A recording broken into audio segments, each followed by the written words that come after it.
Welcome, everyone, to Stepping Into Your Leadership. I'm your host, Courtney. Our goal here is to give you some actionable takeaways that will help you lead your teams. Thanks for joining us on this leadership journey. Let's get started. Welcome to Stepping Into Your Leadership. I'm your host, Courtney, and we are back in our live leadership studio today with three folks in person. You'll hear from two others, but one's quiet today. But we have our producer, Tatiana Dominguez, brought us all together. So she's there on the headset and she will, wave to us if we're going off. But this may sound different technically because we're not used to all being in the same room. But bear with us because we hope that we get some back and forth that we aren't able to get when we're all at home in our own living rooms. So I have back in the studio today, Blanca Wingfield and Tom Armstrong. Welcome, guys. Thank you. Hello. Two of our awesome leaders that I've worked with for a long time. My God, we've worked together a while through many lives, but it's good to see you guys here. Last week, I gave you guys some scenarios. I've got two more for us to get through today to hear how you would handle these management conundrums. And if you're at home listening, you can see if you agree with us, disagree, if you want to add on and so forth, and you can send us an email afterwards with your ideas. So here's the first one, and these guys have no idea what I'm going to throw at them. So here they go. You've just taken over a team with a reputation. They get results, but the vibe is terrible. There's gossip, siloed communication, and a sense of fear around making mistakes. During your first few one-on-ones, team members are hesitant to speak freely. You know that turning the culture around will take time, but also you're expected to keep performance high. What's your plan? Performance is already high? Yeah, well, this team they get results, but bad place to be. Are people leaving it because it's so I'm just wondering because you're just fine with it. I'd hate to improve it into a failure, what if everybody gets along and then their performance drops, Exactly, Tom. That's the question. Sometimes people feed on the drama and it's seems to be functioning. But I think I'm not advocating for bad culture. But I'm going to go check with your team right now. I think more importantly, they're kind of a pain in the ass for other people to deal with. Like other departments, maybe they're not giving out communication. They're holding on to their own stuff. They're probably pretty backbiting and competitive with each other even. Yeah. But they produce good results. Mm-hmm. So how do you, and we know it's going to take time, right? But what do you do to not improve them into worse results? I love this game called Mind because it's a cooperative game. It's a really cool card game, and you gotta tell us now what it is. All you have to do is you have a stack of 100 cards from 1 to 100, and everybody gets you start out with 1 card each. If I have a 3, I want to put mine down real quick because everybody puts it down whenever they want. But if you have a 90, you're going to wait a while because probably everybody else has some. I have to put them in order. 1, 2. I have if I have a 3, I'm going to put mine down before Blanca puts her 40 down. Right. Right. Put her 40 down. Her 45. Her number 45 40 down. Yeah. Done. So it only works if basically it's a cooperative game, right? And when people play this, they feel very unified. You see the culture feels really good. And you get this it's called mind because you sort of develop one mind together. And then that same group of people. So it's mind with a D. Yeah, mind with a D. And, not mine. Not mine. And like landmines. You have to play a few rounds and eventually you build up the amount of cards that you're playing. It gets harder and harder. But you really do kind of bond with people. That same group of people then plays, I don't know, any kind of really competitive game, and they just turn mean. And so you can have the same exact people get totally different personality as a group, depending on the rules of the game. So I'm wondering, when you tell me this, the first thing I'm thinking is, have I created some kind of incentives for non-cooperation and because that might still get results, but it can create toxicity and lack of trust because I know I told this person something that helped them last time, but they ended up getting more sales than me, which meant I didn't go to Hawaii or whatever it is, So can I is it that the rules of the game just need to be engineered slightly to create a more cooperative rule set so that those people will now actually cooperate because they're probably wonderful people, same group of people as anywhere, but you can have someone be totally not rumory and gossipy in one context and have them become gossipy and rumory in another set of rules. Mm-hmm. So that's just something I would check out initially. With what can be tweaked to change the environment, not the people. Cool. Okay, so that's your first step. That's my first step, and then I'm looking over at Blanca. So while Blanca's talking, you think of your second, third, and fourth steps. I got. You steps. got an idea? That's so interesting. Yeah, I'm trying to figure that out because what you just said about playing the game, I was like, that was one of my first thoughts. I was like, it's got to be something group oriented that we're doing so that we can figure out how we're all looking at this environment. Because if they think they're succeeding, they don't see anything wrong. Mm-hmm. They really don't see anything wrong. So I don't know if it's like them working with other people from other departments. I don't know. This is such a hard one for me. Because high performing is what makes it difficult, to Tom's point. Because if they're performing well. But chances are, if there's gossip and backbiting, then they may not like that, though. The chances are them liking that on a day-to-day basis, I don't know.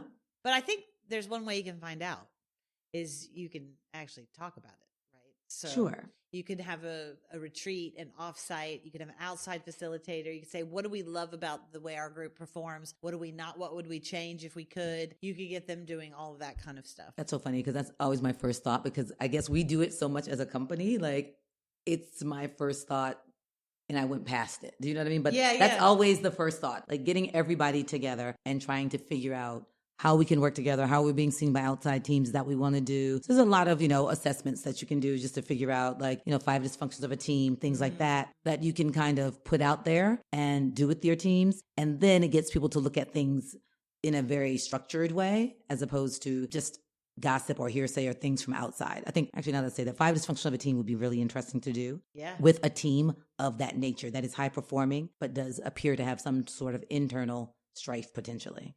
Yeah, what Blanca's talking about is it's a program by Patrick Lencioni and his team. He has a book called 5 Dysfunctions of a Team, and they also have a program that you can do with surveys and so forth that we've done a few times with companies, and it's really interesting, especially at companies like that where there's some sort of struggle that they don't want to look at. The good news is that if they're performing on some level, they value performing, and therefore they want to be better. They're striving and whatever they're which is also something you could start with is in this meeting that we're setting up. Hopefully it's like a full day that you can dedicate or half a day to this. But yes, tell them how successful they are as a team. Praise that. Show them all the data. Also, then share about data that supports the for us to get to the next level. Teams show them Project Aristotle or something that demonstrates to them that, like, if I create a what is that called? What's the term? Psychological safety. Teams that have that sense of psychological safety, which I know we have here, but we can even improve, is my sense we can improve on it. And if they'll know the message you're sending out, that won't come as a surprise. That you will actually be able to achieve even more. Like, it'll improve our performance as a team, which is really important for all these reasons, right? Lay out the reasons why you need that. And then you might even try having them engage in the kind of games that I was discussing, gamify it. Because the nice thing about those games or some kind of game situation like that is that it removes the context of the baggage of the work that they do day to day. Because if I sit down with a team and I say, the things that we're doing, what do you think is getting in the way of? It's just too complex. They know too much in a way to be able to simplify it. But by gamifying it or creating a non-work context, of course they're at work, but non-regular task associated context for it through games or something, you can then sort of demonstrate it through that experiential side. Like, instead of it's more concrete because they're actually experiencing it, and say, what was the difference between us as a group when we were doing this version that was very competitive versus the one that was more cooperative. And then once we kind of discuss that as a group, how can we at work get from A to B? Not 100%, but just in some ways, because this thing about turning the team around, their culture around, is not like next week they're going to be different. So my goal might be in a year we will, and I should have an internal goal of what that is. In a year, these are the kind of behaviors that we'll see that are different, knowing I'm not going to suddenly get this loving team right away. Yeah, and some of them are going to come around faster than others. I think one thing that's very interesting to say to people who are results-driven folks is to be able to say, okay, what do you think gets in the way of our results even being better? Yeah. Right. Because that is when they will say, well, if we didn't fight each other, we could fight this, or we could do this. Or if I trusted people more, I could do this. then I think that's a way for them to say, oh, okay, to make a list of those things. If there's opportunity for growth here, what do we all want to commit to in the hopes of getting our performance even higher? Yeah. I think that could be exciting with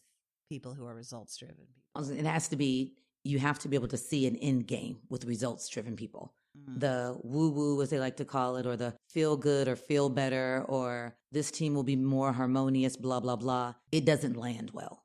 And they're like, we're already making money. We're already doing what we're supposed to be doing. I'll have my friends outside. Exactly. It has to be something that's really hardcore. They have to be able to look at those things that you want and that you may know, like psychological safety, that, and trust and all those things that build better teams and help them make more money. But they need to actually have that still there as well. They have to have those, hardcore end results listed along with it, or it lands a little flat.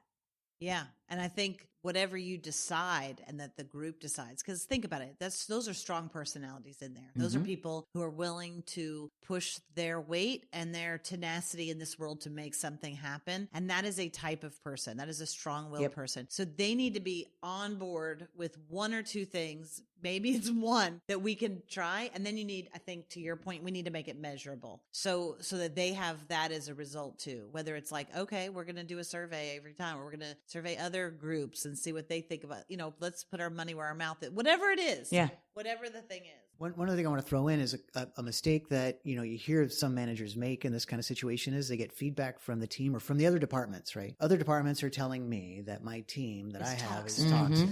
And their attitude stinks or whatever. And then I go to my team and I say, guys, other departments are saying X about it and we need to turn this around. I can't do anything like that. I can't say I'm hearing things about your attitude or whatever's like the worst feedback. So I have to hear what the other departments are saying and I tell them, thank you for your feedback. I'm not going to express to anybody what you told me, but I'm just going to pay a lot of attention. I'm going to make sure I'm in those meetings to see the dynamic. And then I'm going to give direct feedback based on what I observe. And then they're like, cool, you got this. And then you're not going to throw me under the bus for bringing it up to you. You build trust with the other departments that way. And then you follow through on that. And I'll just have to go to those meetings, see what's happening, pay more attention. Then I can go to the person and say, I just want to let you know, I did see this and this, like just noticing that in the meetings, sometimes you're saying negative things about others. And this is the exact thing that I noticed. My request is that, we're just going to try to trim that down in the meeting. It's okay if it happens sometimes. We're trying to bring down the amount of that because I think it'll actually make us stronger as a team. Is that something you can help me out with? And then, depending on your delivery and your relationship with the person, but you can just talk about the behavior and see if they can. And usually people are like, oh, I didn't even really realize it. Or they might push back in the moment, but then think about it later and go like, yeah, I don't want to be that person. Didn't even realize I was doing that, I think that's great feedback, Tom. I think that there have been a lot of managers, and I'm sure I've done it myself, who have just used the easy route, which is to say, well, everybody else thinks you're a pain in the ass, not me. Throw the other department under the bus. Yeah, exactly. You're wonderful. I don't know what they're talking about. I think that's a very mature response, and really, you earn trust on all sides when you do that. I think that's a very good note for a lot of folks out there. Yeah, and it's totally necessary because what other people think they see outside of it may not be actually true.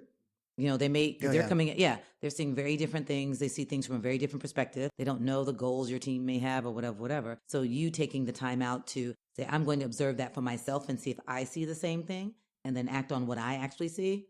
Yeah, is a great way to go about it. Yeah, because nowadays people term toxic can also mean that person's just direct and assertive with what they believe, their opinions, what they want. But to someone else, that's, they're not polite enough or they're not careful enough. And they will now term that as toxic when maybe it's not. Maybe it's just a different working style. So go back and listen to our podcasts on different different episodes. Go back and listen to the different episodes on working with different working styles. Yeah, same with that idea of kind of toxic positivity. You could turn that around easily and say, just because you have to have everything be nice isn't necessarily the right way. And, it's a little personal, but the relationship I had with my sisters growing up was very, we fought. Sometimes out of anger, but most of the time it was out of love in a way. It's hard to describe. And would they say that, Tom? They would. We talk about it now. It's all love now, but definitely... But a lot of smart aleckness and something that could be interpreted as toxic, but actually for us it was it was a way of expressing love. And I still to this day I bring that to my workplace. We know. Everybody knows this, right?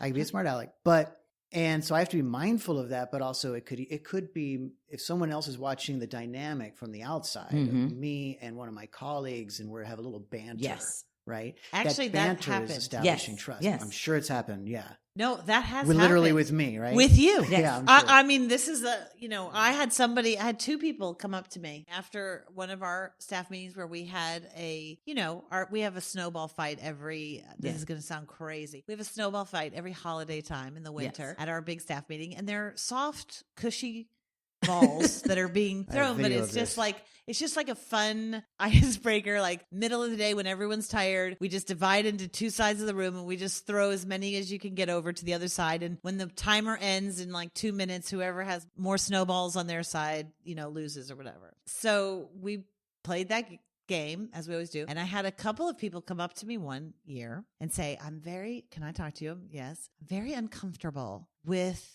the culture that comes around these snowball fights.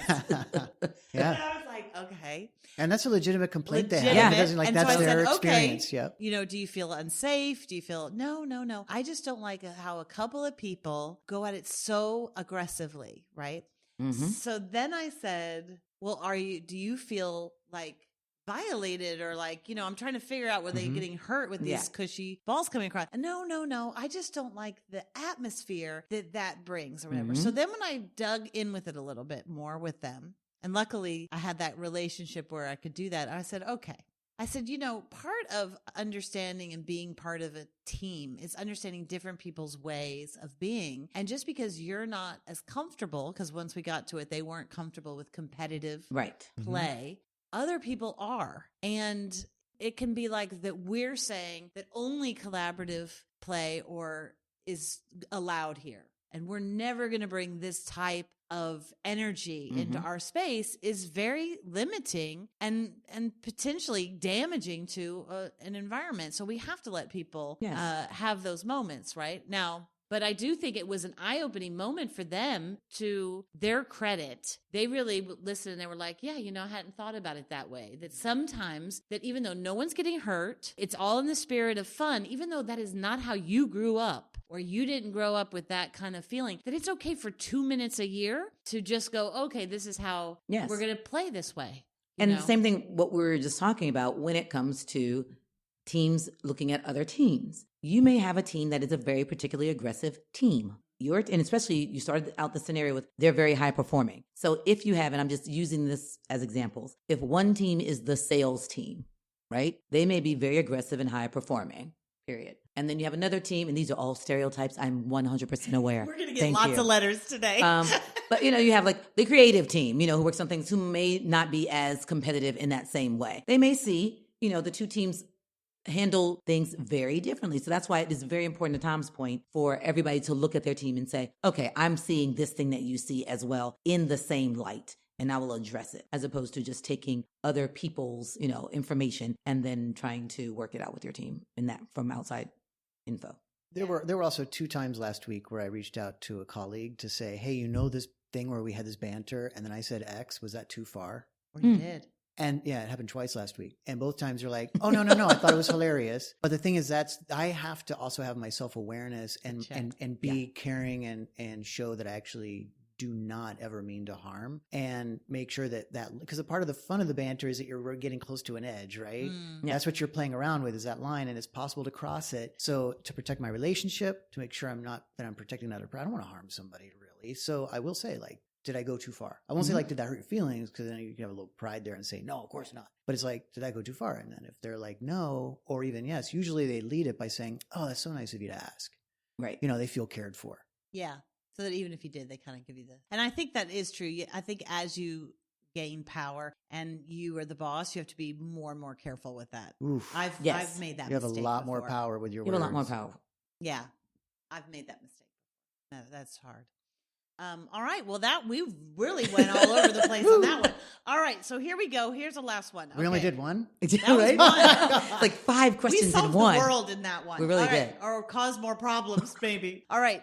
One of your steady, dependable team members has been in the same role for several years. They're great at it and they have no interest in moving up or expanding their skills. You've tried nudging them towards stretch projects, but they politely decline. While they're not a problem, you wonder if they're holding the team back from evolving. Do you leave them be and appreciate their consistency, or do you continue to push for growth?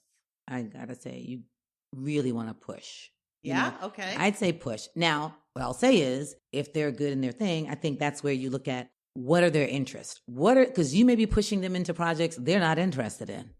So, like, what are their real strengths? Have that conversation with them. Like, what are you passionate about? Like, what will be the thing that would just push you to the next level in this company? Because you got to have something, right? And then if you can get that answer from them or get something, from them, then you can start to try to push them in that direction. Because often we think that person is really good at this thing and we want to push them in that direction. That might not be the thing they're passionate about. It might be the thing they're good at, but not the thing that they're really passionate about. That happened to me at this company. I was doing something. I was good at it. Did I love it specifically? No. And so then I asked, I was like, I think I want to do something else. They were like, oh my God, yes. Let's put you in that. And then that's where I was able to actually grow, because I'd been doing the job that I've been doing very well for a long period of time. And it was totally fine.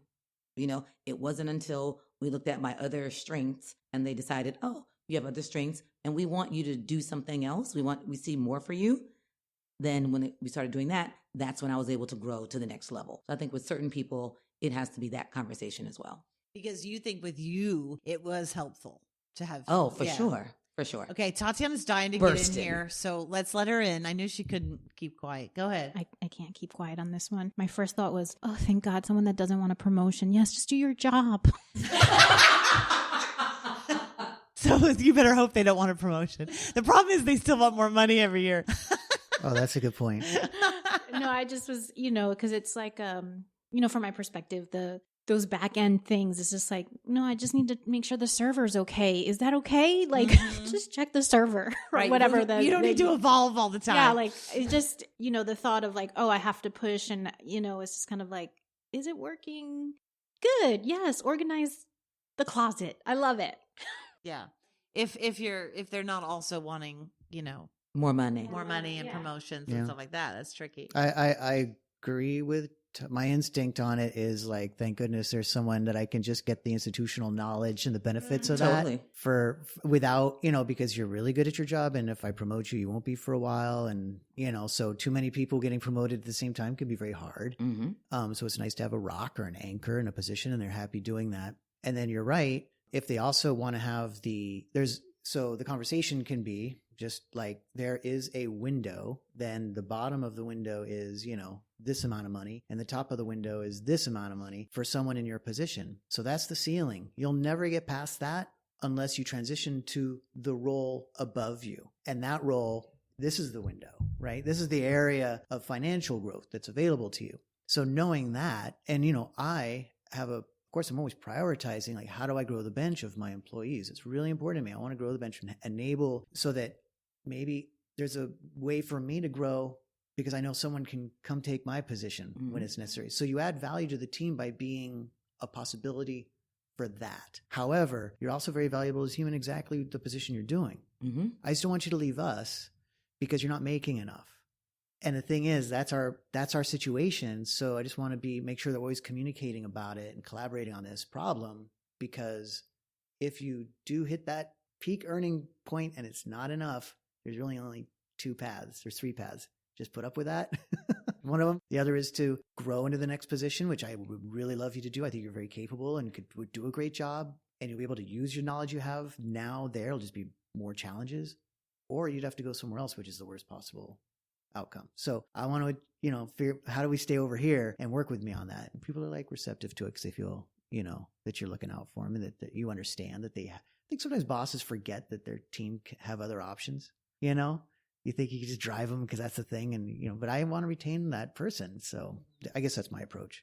Yeah, I think that's a good point. I think, a leadership pipeline to me is always important. I agree with you, Tom. People don't realize if they're not developing people underneath them, what happens from the perspective of the CEO or the president or who's ever above you, is then they go, oh, I can't move Tom because I got nobody that can do what he does. So it does stop your growth if you're not constantly building people up, right? I think the hard part philosophically, where I see where Blanca's coming from, is that if you value growth and development, and especially if you're a leadership development company, that's where you always have to question, are we really putting our money where our mouth is in terms of pushing people to put a little more weight on that bar? Yeah. Right? Do a little bit more, because we believe that there's opportunity for growth everywhere.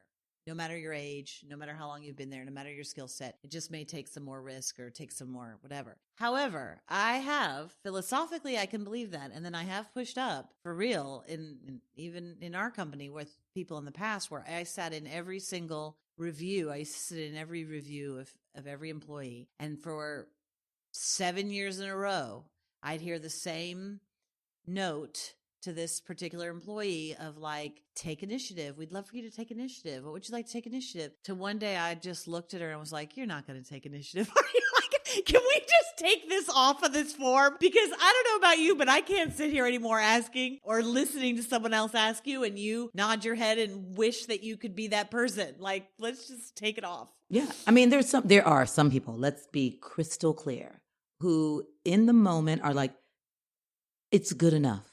This is good enough for me. I am at the salary that works for my life. I am at the level of respectability in my position that works for me in my life. And I'm okay being here.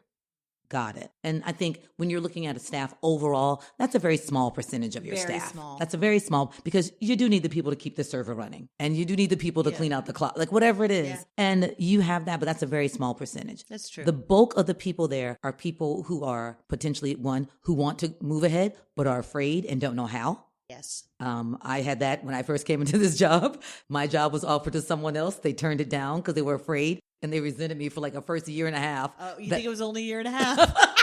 I think we're 20 years in and that's 20 years. Yeah, right? And they were mad at me because I took the job. I got the job. I didn't take the job. It's not me. Anybody out there is wondering. I wasn't around yet.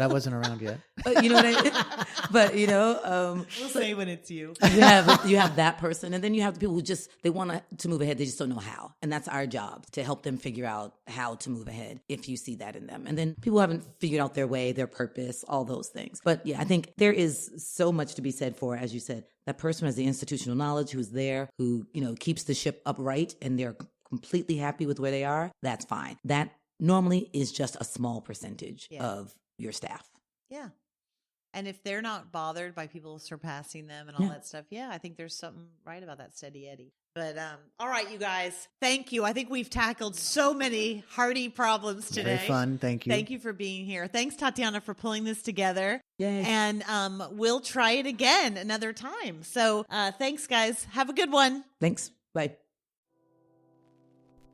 Thanks, everybody, for listening. I'd like to give a special shout out to our podcast producer, Richard Francisco. Check out our notes for any details. And if you get anything out of this, please follow us. And if you enjoy it, please take a moment to rate us or write a comment. It will mean the world to us. We'd love to hear from you. And if you just can't get enough, follow me on TikTok and check out tlpnyc.com/podcast for more information.